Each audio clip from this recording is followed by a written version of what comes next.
Part 1. You will hear a telephone conversation between a customer and a shop assistant. First, you have some time to look at questions 1 to 3.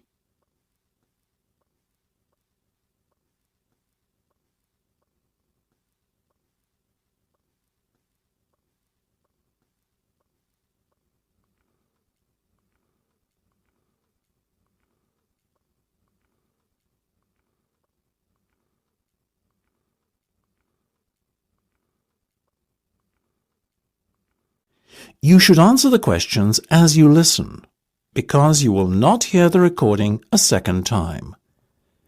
Listen carefully and answer questions 1 to 3.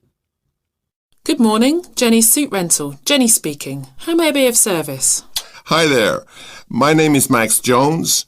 That's Jones, and I'm looking to rent a suit out for a special occasion. Certainly, Max. We charge a set fee for our services. You can either choose from our designer range and pay £50 to rent your suit out, or choose from our standard range at a cost of £25. So, what will it be? Oh, the first option, please, Jenny. £25, did you say? Unfortunately not. The designer range is twice that price. Oh, in that case, I'll take the second option. Standard, was that it? That's right. Now, before we go any further, may I ask how you intend to pay? Do you accept checks? Yes, but only in exceptional circumstances. We prefer cash or credit card. Well, as I haven't got one, does this count as those circumstances? Yes, that'll be fine. Make it payable to Jenny's Suit Rental. Will do. Before listening to the rest of the conversation, you have some time to look at questions 4 to 10.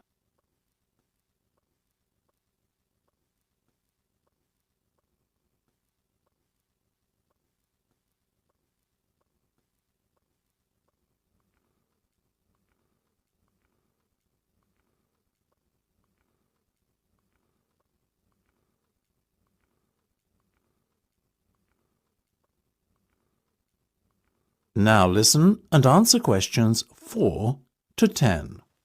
Now, Max, can I take your measurements, please, and a few details about what sort of suit you have in mind? Certainly. Let's start with the trousers then, shall we?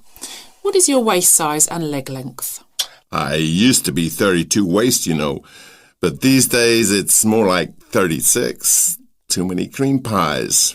I've been there. And about the leg, 34? I wish.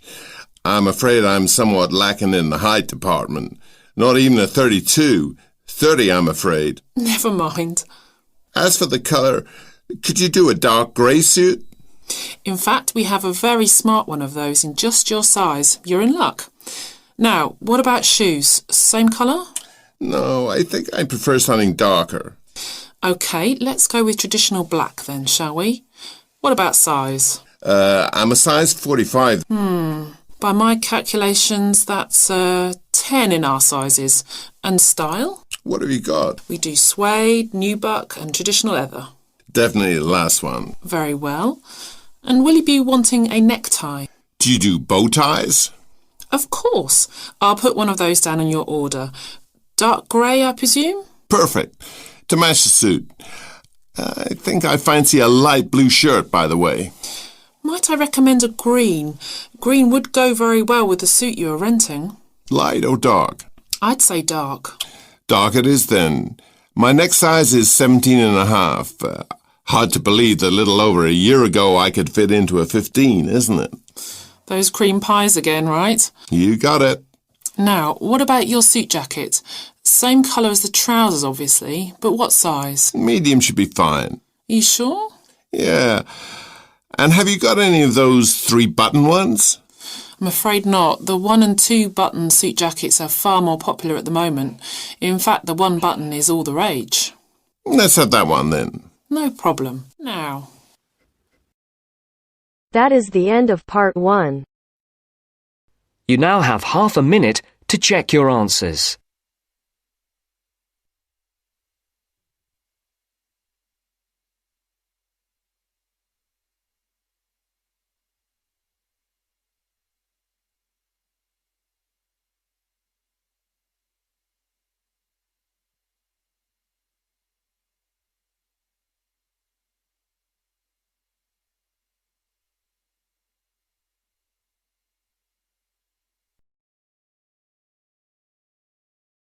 Now turns to Part 2.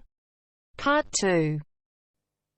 You will hear part of an interview between Dr. Hilsden, a member of staff on a fashion design course, and a student, Julia, who is applying to do the course. First, look at questions 11 to 13.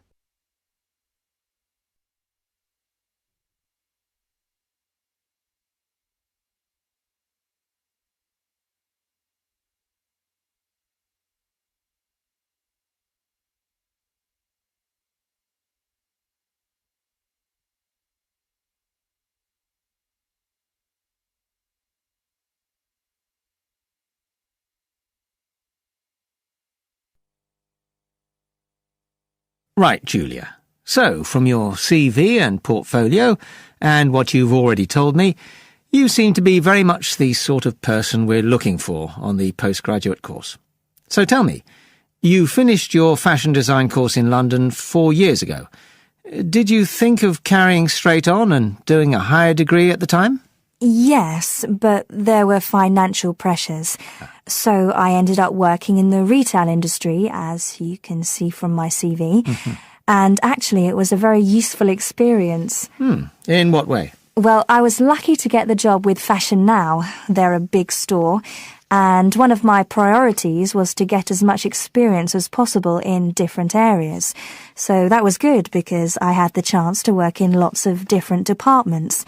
And having direct contact with the customers meant I was able to see how they reacted to innovation, to new fashion ideas.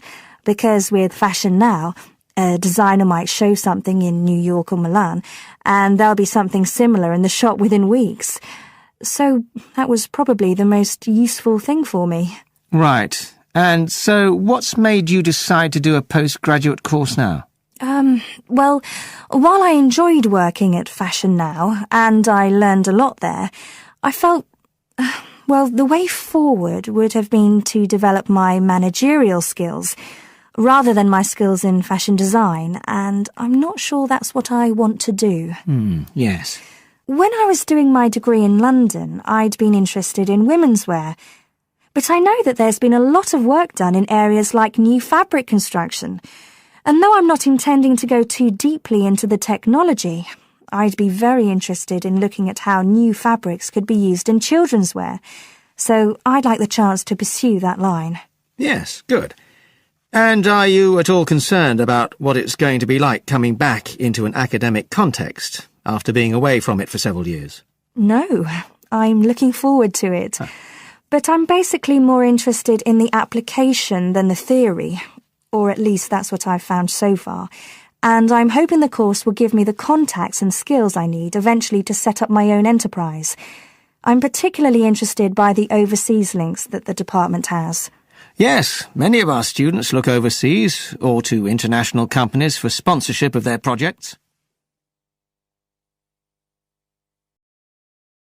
Before the talk continues, look at questions 14 to 20.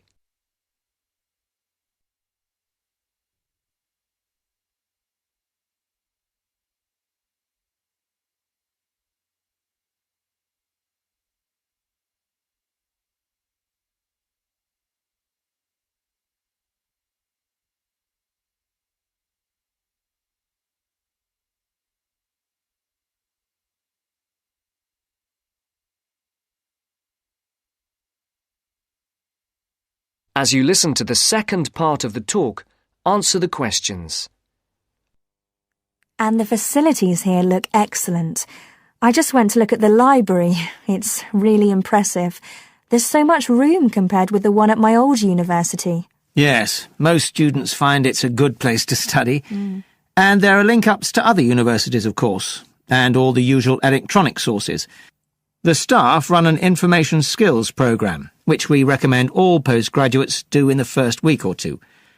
Design students find these special collections particularly useful. Yes. Then we have a separate computer centre, which has its own academic coordinator, Tim Spender. He's got a background in art design, and the ethos of the centre is that it's a studio for innovation and creativity, rather than a computer laboratory. Oh, right. I liked the study spaces where students can sit and discuss work together. Very useful for joint projects. We always had to do that sort of thing in the cafeteria when I was an undergraduate. And I read in the brochure that there's a separate resource for photography. Yes, it's called Photomedia. It's not just for photography, but things like digital imaging and new media. It's a resource for all our students, not just fashion design. And we encourage students to work there, producing work that crosses disciplinary boundaries. It's well used.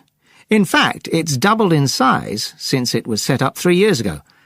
And we also have an offshoot from that, which is called time-based media. This is for students who want to develop their ideas in the area of the moving image or sound. That's in a new building that was specially built for it just last year. But there are plans to expand it, as the present facilities are overstretched already. Right. Now, is there anything you'd like to ask about the course itself? I know it's a combination of taught modules and a specialist project, but how does assessment fit in? Well, as you'd expect on a course of this nature, it's an ongoing process. The degree course has 4 stages, and there are what we call progress reviews at the end of each of the first 3. Then the final assessment is based on your project. You have to produce a report which is a critical reflection on your work. And is there some sort of fashion show? There's an exhibition. The projects aren't all focused on clothes as such. Some are more experimental, so that seems more appropriate. We ask representatives of fashion companies along, and it's usually well attended. Right. And another thing I wanted to ask. That is the end of part 2. You now have half a minute to check your answers.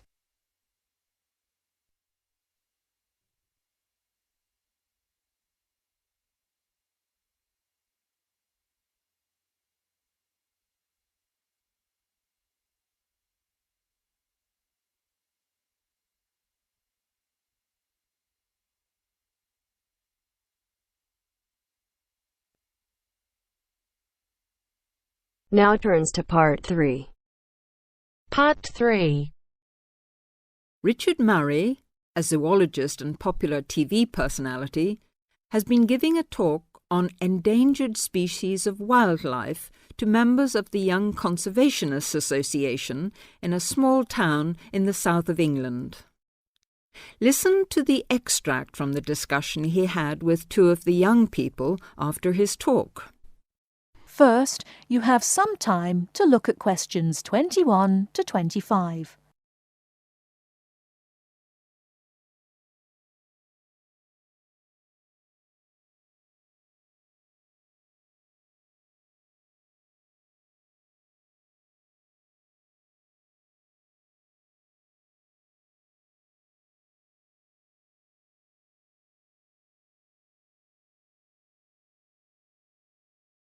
Now, listen carefully and answer questions 21 to 25. What would you say, Mr. Murray, are the main reasons that so much of our wildlife will have died out by the end of the next few decades? Well, Tony, we can't, of course, rule out the effect of urbanisation due to the spread of population. But apart from that, I believe there are 2 reasons which, in a way, are like the opposite ends of a piece of string. If you tie a knot in that piece of string, you end up with a circle, and whichever way you go round, it's going to turn out to be the same. I don't think I quite get that, Mr. Murray. Well, let's put it another way. It's rather like a film. You've got the good guys and the bad guys. They're pulling in opposite directions, but when it comes to the final showdown, it's hard to make out which is which. What are your 2 reasons, Mr. Murray? I call them greed and caring. Greed and caring? Yes, I know they don't seem to have much to do with one another, but think about it. The motive of greed is pretty obvious. In the course of the next few months, thousands of baby seals will be bludgeoned to death before they're even weaned from their mothers. What for? for the sale of their skins at inflated prices to please the vanity of a few and line the pockets of the killers. Crocodiles will be slaughtered to provide shoes and handbags for the rich. Gorillas, tigers, leopards and rhinos will be hunted for senseless sport or poached in defiance of regulations. Their skins, their horns, and their magnificent heads will be used as trophies to decorate someone's living room floor or walls. That's terrible. Yes, but it's not all. The whale, probably the most impressive and certainly one of the most intelligent sea mammals in creation, will be cruelly hunted and harpooned to make more money for the profiteers. The dolphin, the sailor's friend, will be indiscriminately battered to death at so much a head on the grounds that it is taking away the livelihood of a few fishermen by consuming the fish in its natural habitat.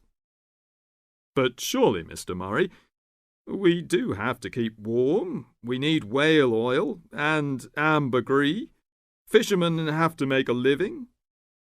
Part of what you say is true, of course, Tony, but we shall have to enforce far stricter controls if future generations are not to find themselves in a world devoid of wildlife as we know it.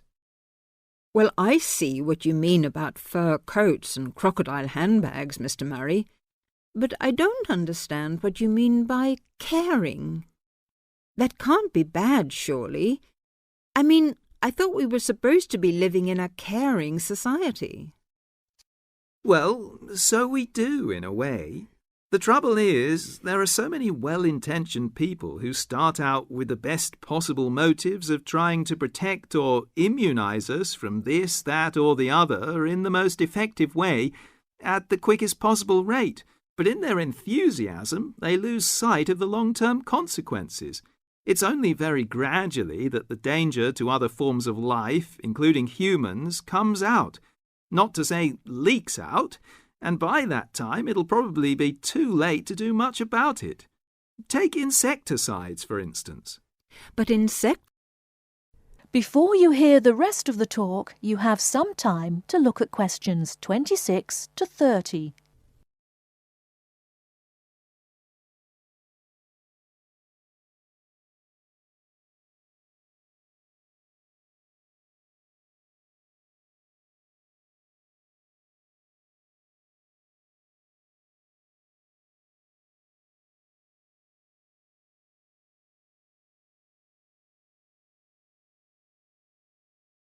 Now listen and answer questions 26 to 30.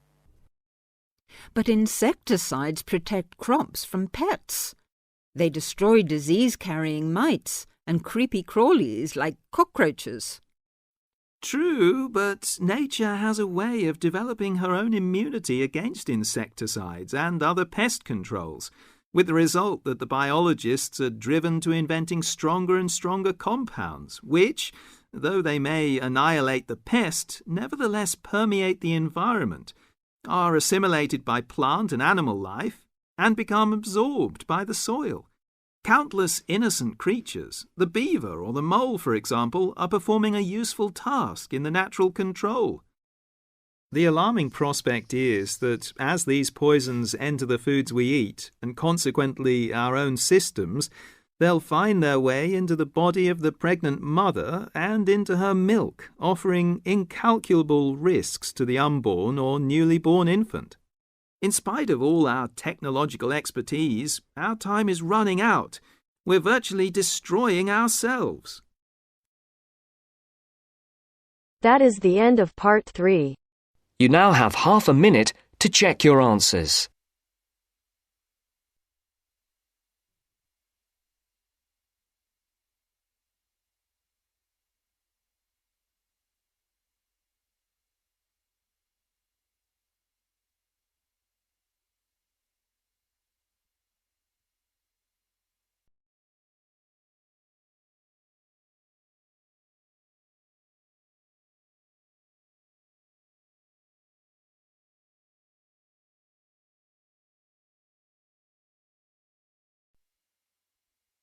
Now turns to part 4. Part 4. You will hear a part of a lecture about learning and bilingualism. First, you have some time to look at questions 31 to 40 on pages 44 and 45.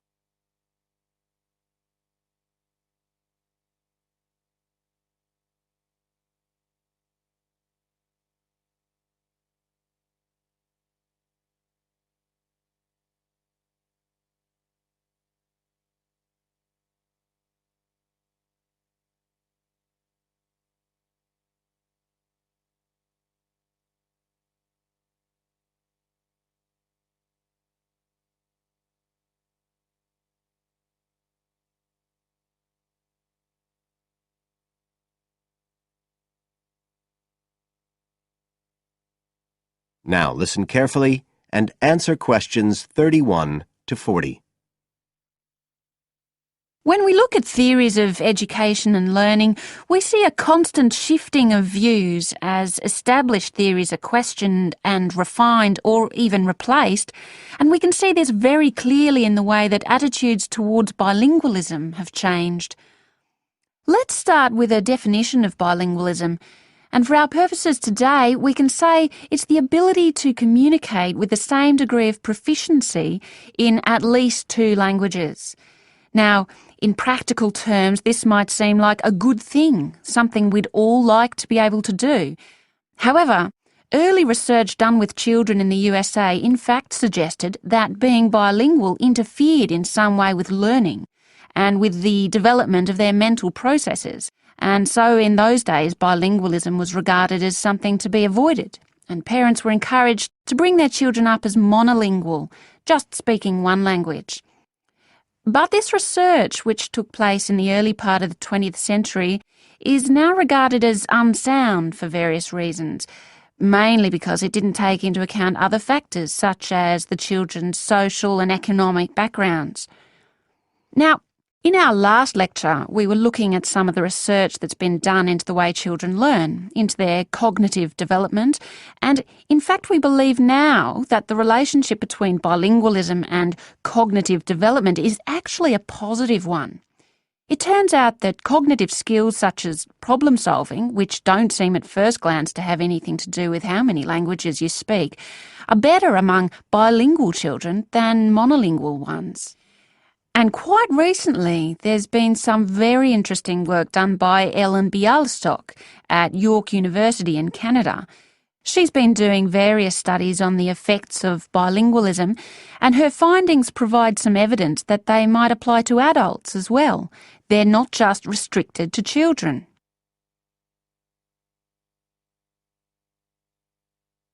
So how do you go about investigating something like this? Well, Dr. Bialystok used groups of monolingual and bilingual subjects aged from 30 right up to 88. For one experiment, she used a computer program which displayed either a red or a blue square on the screen. The coloured square could come up on either the left-hand or the right-hand side of the screen. If the square was blue, the subject had to press the left Shift key on the keyboard, and if the square was red, they had to press the right Shift key. So they didn't have to react at all to the actual position of the square on the screen, just to the colour they saw. And she measured the subjects' reaction times by recording how long it took them to press the Shift key and how often they got it right. What she was particularly interested in was whether it took the subject longer to react when a square lit up on one side of the screen, say the left, and the subject had to press the Shift key on the right-hand side. She'd expected that it would take more processing time than if a square lit up on the left and the candidates had to press a left key. This was because of a phenomenon known as the Simon effect, where basically the brain gets a bit confused because of conflicting demands being made on it. In this case, seeing something on the right and having to react on the left. And this causes a person's reaction times to slow down. The results of the experiment showed that the bilingual subjects responded more quickly than the monolingual ones. That was true both when the squares were on the correct side of the screen, so to speak, and even more so when they were not. So bilingual people were better able to deal with the Simon effect than the monolingual ones. So what's the explanation for this? Well, the result of the experiment suggests that bilingual people are better at ignoring information which is irrelevant to the task in hand and just concentrating on what's important. One suggestion given by Dr. Bialystok was that it might be because someone who speaks two languages can suppress the activity of parts of the brain when it isn't needed. In particular, the part that processes whichever language isn't being used at that particular time. Well, she then went on to investigate that with a second experiment. But again, the bilingual group performed better. And what was particularly interesting, and this is, I think, why the experiments have received so much publicity, is that in all cases, the performance gap between monolinguals and bilinguals actually increased with age, which suggests that bilingualism protects the mind against decline. So, in some way, the lifelong experience of managing two languages may prevent some of the negative effects of ageing. So that's a very different story from the early research. So what are the implications of this for education? That is the end of part 4. You now have half a minute to check your answers.